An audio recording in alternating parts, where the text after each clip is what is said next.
Let me show you what happens when you eat 5 to 6 small meals a day.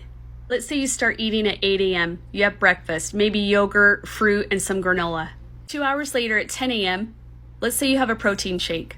At noon, you decide to have lunch, protein, a grain, and some vegetables.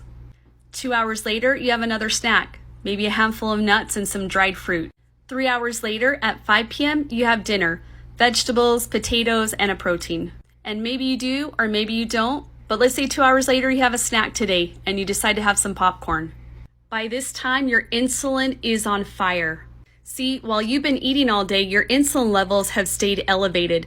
They've never had a chance to actually come down and reset, so you've had chronically elevated insulin levels all day long. So now the question is, why is this a problem? It takes 3 to 4 hours for insulin levels to come down and stabilize. While blood sugar comes down in about 1 to 2 hours, insulin takes 3 to 4 hours.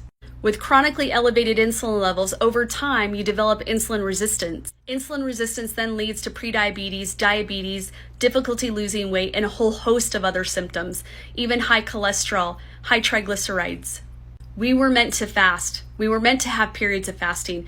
If we didn't fast, we wouldn't be here today. Our ancestors fasted all the time. It wasn't until about 50 years ago when we started implementing eating more frequently throughout the day. For healthy insulin levels, allow about 3 to 4 hours in between your meals to allow those levels to come down. If you want to use the same protocol I'm using now, the link is in the description below.